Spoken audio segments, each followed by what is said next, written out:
Okay, question two. Question two, all 120 volt single phase 20 amp outlets that serve countertops installed in dwelling units shall be provided with blank. So it have two options here, GFCI protection, AFCI protection. This is talking about countertops in kitchens. So here we have to pick out some keywords. Most of us probably know this answer. Both of us know on a countertop you have to have GFCI and you have to have arc fault too. But we're going to look this up in the code book. So here again, it's got several good things to look at: outlets, countertops, dwelling, and kitchens. But it's specifically talking about a dwelling and in the kitchen. So I'm going to go in my index to kitchen. So I'm on page 875, and I see about the middle of the page, kitchen, highlighted, it's italicized as kitchen. Arc fault circuit interrupter, 21012A. Definition, fixed base heating. Then receptacles, 210.8A6 and 21052. So let's start with, it tells us to 21012, so let's look at 21012. We're going to be there a lot. 210 is a big article for us residential guys. So 21012 I look at. 21012, arc fault circuit interrupter protection. So, okay, it tells me that's right. And I go down here, A, dwelling units, all 125 volt, 1520 amp branch circuits supplying outlets and devices installed in dwelling unit kitchens, family rooms, dining rooms, living rooms, balconies. Every area, really, there's only a couple of places it doesn't have to be, right? The garage and outdoors and bathroom, and that's about it. So dwelling unit. So I know it needs to be arc fault, right? You should probably write yourself a note. Should just write yourself a note, highlight 21012 arc fault, and then also write kitchens GFCI, kitchen counter GFCI. So that also sent me, when we look back in the index, sent me to 210.8. 210.8, ground fault circuit interrupter protection for personnel.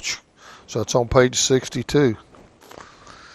And so it tells me ground fault circuit protection for personnel shall be provided as required in 210.8A through F. Ground fault circuit interrupter shall be installed at a readily accessible location. Dwelling units is A over here, dwelling units, and so here's all the places. Bathrooms, garages, outdoors, crawl spaces, basements, kitchens, kitchens, that's what we were looking for, right? Number 6, A6, 210.886, A6, kitchens, where the receptacles are installed to serve the countertop surfaces. So there's my answer, right? Both.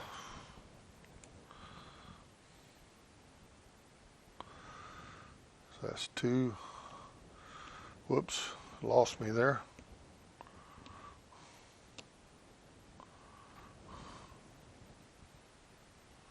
Two 10.12 and 210.8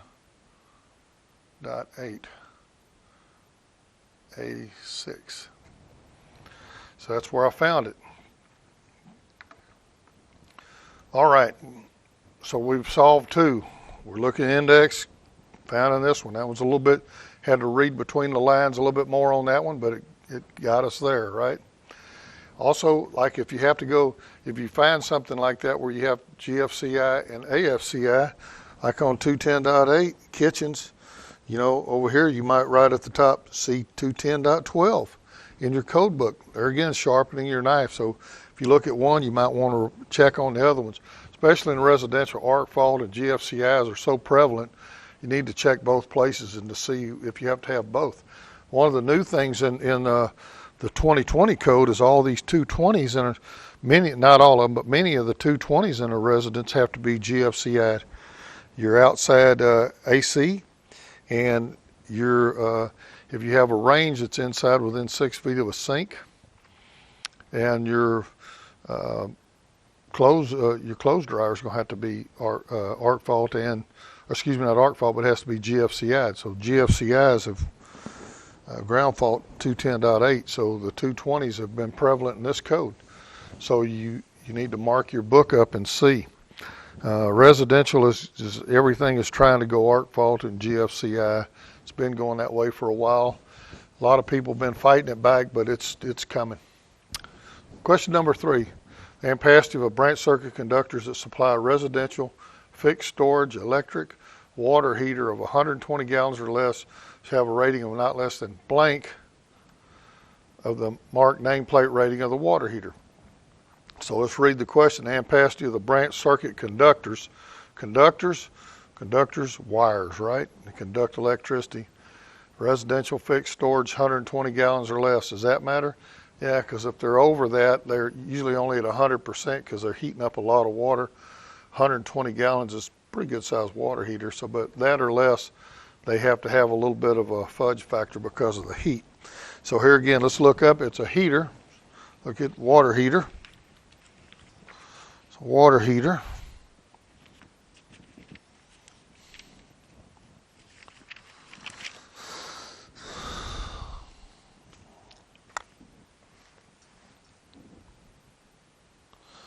Water heater. On page 900, second column, almost at the bottom, quarter of the way up from the bottom.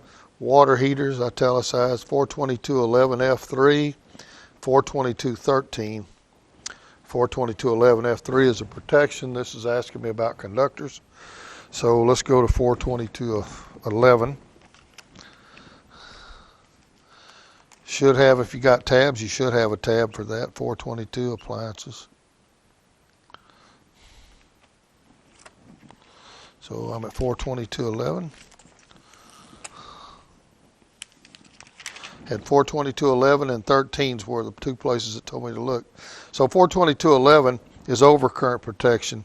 Overcurrent, remember, that's talking about breaker or fuse. They're asking us about wires because talking about conductors here.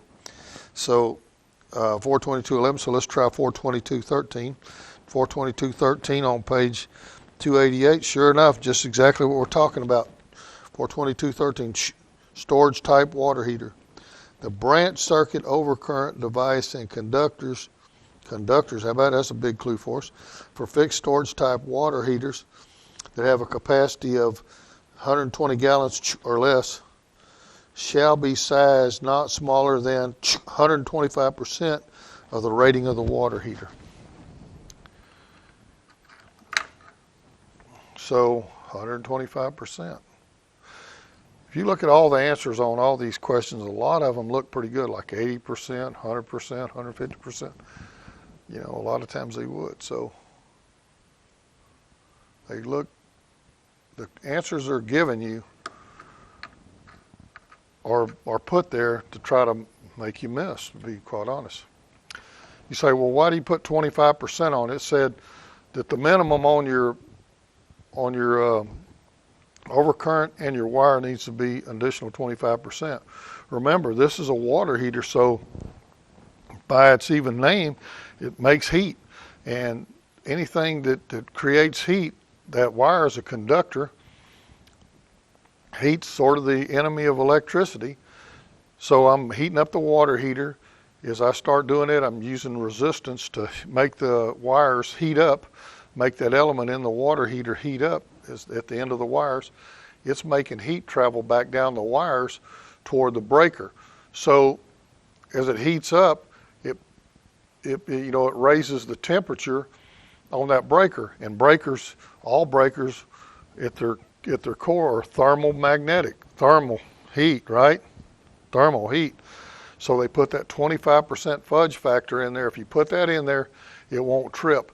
If it's at 100%, it could possibly overload that, and it probably wouldn't overload it in amps, but the heat would be high enough it would make the circuit breaker trip.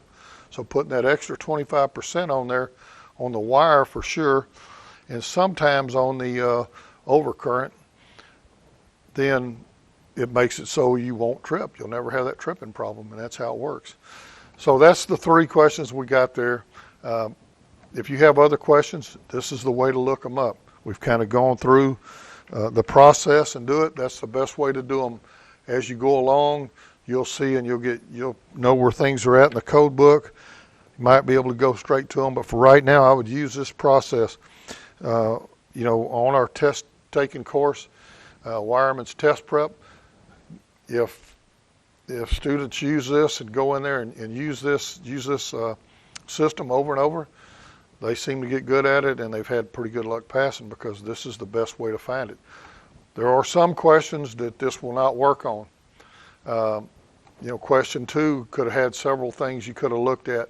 So like I say, if it's not one keyword, you just need to look at another one and look at it till you find something that makes sense. If you got a couple, put your finger there or something in to hold the place. Flip over and look and see if that's it. If it's not, it needs to be another keyword. But this is the way to do it. It's worked for many of electrician, and it'll work for you if you do it. The more you do it, the more you use the code book, the better you get at it. The more you work on code questions, the easier they get.